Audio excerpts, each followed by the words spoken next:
You're using the My Studio wireless mic duo with the provided USB-C adapter, and it's still not showing up as an input device on your MacBook. Not showing up. It seems like there might be a recognition. You know how you spend hours researching, choosing the microphone, and preparing to make a perfect first video for your YouTube channel. Then none of that is working, and I'm about to record a video with just my MacBook Air microphone setup. And it's just so disappointing, but I'm still gonna do it because I want to be committed to my plan. So yeah, I'm gonna figure out what's happening with my mic a bit later, and I'll do my best to polish my audio in post-production, but for now, we'll just have to make do with what we have. I'm pretending here that I know what I'm doing and that I haven't been re-recording this 5 times. Hi everybody. My name is Alena and this is the first video on my channel. I always wanted to try and start my YouTube channel, but I always been kind of anxious about this because of my fear of posting a video where I speak with my Ukrainian accent online. I'm very conscious about, the way I speak, about my grammar, and my goal here is to create a safe space where people can feel comfortable and cozy, and where we can explore knitting and crocheting as a tool for mental health. So I personally approached this topic from the experience of me being a knitter and me knitting through the events in Ukraine, the invasion in Ukraine. I'm myself based in the Netherlands, so I am physically safe, but I have a family there, and of course the past years were really difficult for me. This is simply my cozy corner of the internet. This is where we can talk, where we can build community and learn also new skills, because I'm also going to be teaching knitting for beginners.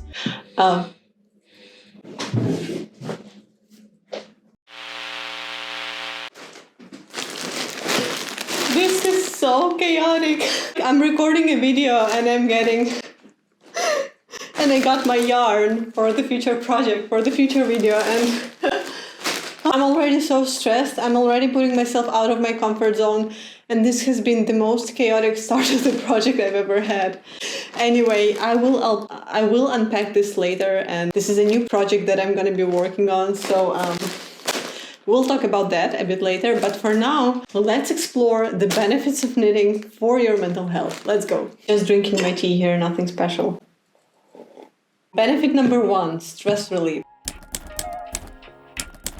Knitting and crocheting are both amazing stress relievers. Repetitive motions that you use in each stitch can help you calm your nervous system and bring you back to the present moment. So it helps you shift your focus away from stressful thoughts and gives your mind something to concentrate on. I personally started knitting when my daughter was little, when she was born actually. I had this moment that I needed to make something for her. For me, knitting her a blanket was not only the act of love that I had, but also something for me to wind down after a very stressful day, after overwhelming thoughts as a new mom. And also that time we started receiving news about Ukraine and about the potential invasion. So I just felt like this was the tool for me I could use to just relax and to focus on what I have now and to be grateful for what I have now. In fact, a study from the University of Gothenburg found that knitting brings a sense of calm and helps give life structure. Benefit 2, mindfulness.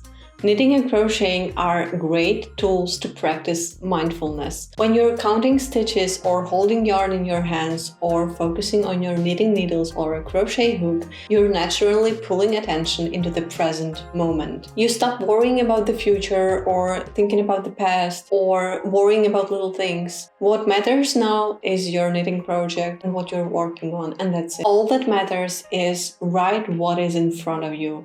Your yarn, your crochet hook or your knitting needles, and your pattern. And that's it. This has been a huge help for me, especially during a very stressful times. For me personally, during my most stressful time, for example, when my dad was recently drafted to the military, I felt insanely proud of him, but also I was very nervous. So I was crocheting and I crocheted myself a cardigan, the one that's right behind me, and just to focus on the present moment. And it also helped me realize things that I am grateful for and to think about things in a little bit different perspective. The same study mentioned earlier found that knitters often experience clearer, more manageable thinking while knitting, makes it a perfect mindful activity for unwinding. Goodness, there is a machine outside and it's very loud, and I don't know if you will hear it, but I have such a chaotic day, like nothing went according to the plan and I'm just trying to embrace it. Anyway, the third benefit is a sense of accomplishment that comes from completing your handmade project. Doesn't matter how big it is, if it's a balaclava or a scarf or a blanket, what matters is you made it with your own hands. Finishing something you've worked so hard on is so satisfying. For me, creating something tangible with my hands just gave me a little sense of control when life felt really chaotic. And it doesn't matter if it's a big project or if it has mistakes. The first blanket that I made for my daughter has a lot of mistakes. In fact, countless mistakes. And right now I look at it and I see that, oh my God, it's horrible. It looks really, really wrong. And I asked myself, do I want to frog it and maybe make into something else? And then I felt, no, I don't.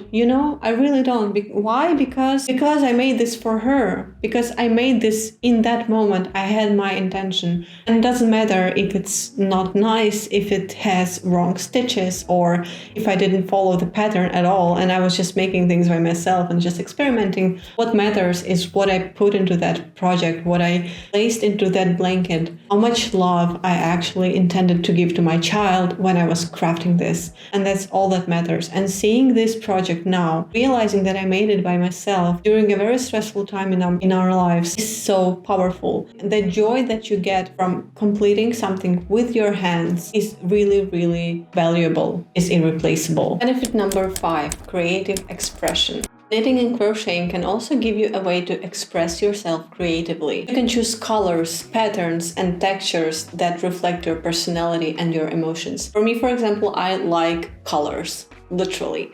I like really colorful clothing, and I made this sweater recently actually with neon green mohair, and I felt like in the moment it just felt so right. And then the same day that I've completed this, I bought these earrings and I love this sweater. During gray autumnal days here in the Netherlands, for me it's like the perfect clothing because it gives me just so much more sun and color in my life. But anyway, about colors, I actually got this. So this is the yarn I purchased for my new project, and I'm going to unpack it a bit later. But for my new project, I'm working on a pastel balaclava, so I will have this published a bit later. I cannot wait. Anyhow, this creative freedom that you get when you can literally design your own clothing is such an emotional outlet. It helps you channel your feelings into something tangible and beautiful. For me, choosing the colors and choosing the design helps express what is going on the inside, especially at the moment where the world feels so stressful and chaotic, when I've been waiting for the news from my dad. And overall, during these last years, I'm just getting so excited when I get new yarn and I get to design my outfits and I get to work on something that is beautiful. It gives a lot of fulfillment and joy, and this is such an easy way to get it. Finally, knitting and crocheting can help you feel more connected, if it's to your loved ones, to your family, or even to yourself. Making a handmade item for someone you love, or even just for yourself, is like giving a piece of yourself. I still have some clothing that my mom made for me, and these pieces just give me so much love and warmth. I wear them whenever I feel sad or if I have an important exam. For example, I always wear something that my mom made for me. And now making something for my child is actually my way to giving her a connection, and it gives me so much peace of mind knowing that she will have something tangible to carry with her. Now that we've covered some amazing mental health benefits of knitting, you might be wondering, how do I actually bring these benefits to life? In the next part of the video, I'm going to walk you through some simple, practical steps to get started. Whether you are a complete beginner or an experienced knitter, I'm sure these tips will be very valuable to you. Now let's dive in. First of all, set aside time for knitting and crocheting. And I don't mean just knitting in front of TV, watching your favorite TV show. Although if that brings you joy, please do it, but that's not what I'm talking about now. The first step is to set aside a time each day or week. It doesn't have to be long, even 15 to 30 minutes can make a difference. This time should be your chance to unwind and relax and focus on the process, not on the outcome. I recommend choosing a quiet time like in the evening, or if you are more of a morning person, maybe a quiet time in the morning, just as a ritual to start or end your day. Just make sure that you can really relax working on your project and that you are not being distracted. The second recommendation is to create a calming environment. Make sure that the environment where you knit is calm and cozy. This can mean anything for every person, right? So this is very individual, and make sure that you feel comfortable and that this is a cozy space where you can actually work without distractions. Soft lighting, maybe a comfy seat or a soothing music or your favorite candle can make a big difference. For me, for example, my favorite place to knit is my bed or this yellow chair behind me. I knit mostly in the evening before going to bed just to unwind, and this really helped me with my sleep. For me, what is important is having a good candle, having a soft light, nothing that is too bright, and something calm on the background. Remember that this is your time for self-care, so make sure to use this time wisely as your personal retreat. And I mean it, relax and enjoy yourself. And this will really make a big difference.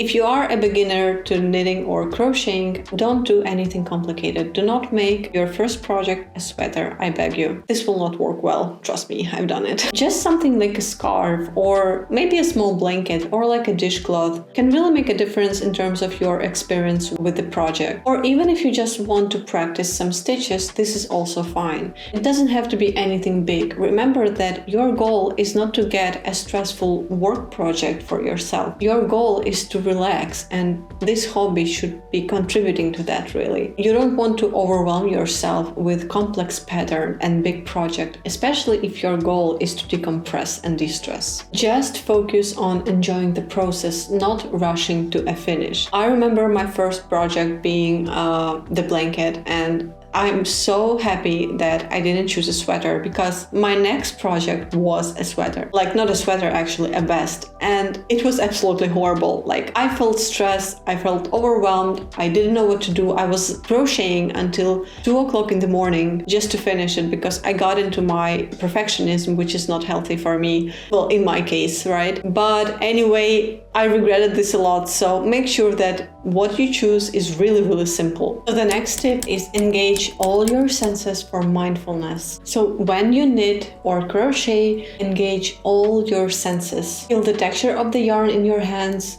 Notice the rhythm of your knitting needles, and if possible, synchronize your breath with your movements. This mindfulness practice really helps you stay in the present moment and enjoy your experience. For example, try breathing in on the knit stitch and breathing out on the purl stitch. Or just notice any rhythm when you are crocheting or knitting, anything that you can tie your breath to that is anything that is remotely rhythmic, and just use it as a breathing practice. Remember that if your mind starts to wander, that's completely okay. Just gently bring yourself back to the present moment. And this is actually what is mindfulness about and what is meditation about. Meditation is not really about sitting in the lotus, although for some people it is, but mostly just starting to notice the little things that you are doing now. And you can meditate when you're washing dishes, when you're cooking, when you're knitting, when you're crocheting. The main point is to focus on the present and breathe. My final recommendation is enjoy the process, not just the product. I know, we all want to do well, and I'm not the exception. I worked so hard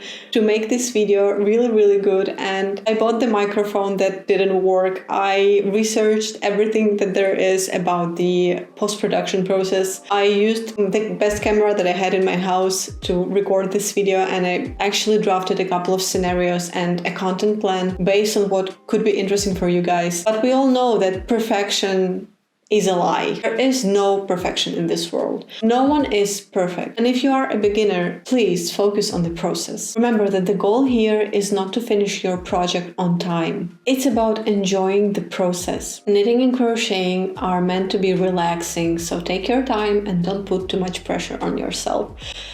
I know I'm so smart here, talking all of these fancy words about meditation, but in reality, I'm putting expectation on myself. It took me 4 attempts to record this video, and I'm sure it's not going to be perfect. There will be people who will be saying that, oh, you could have done this better, or your language is not good, the video editing is not good.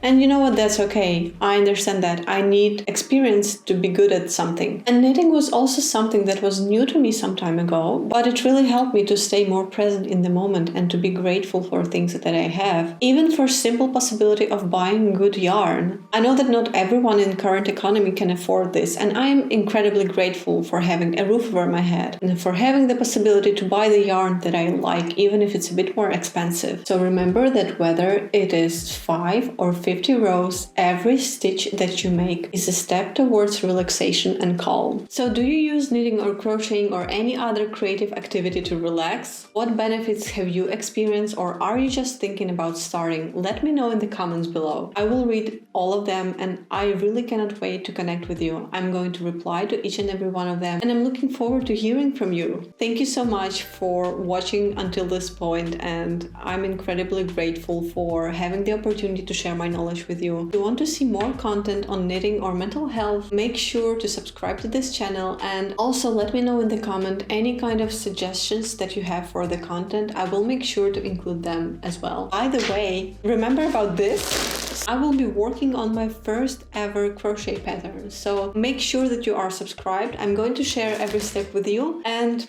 yeah, I cannot wait. I'm so excited. Thank you all. Thank you so much. Have a nice day. Bye.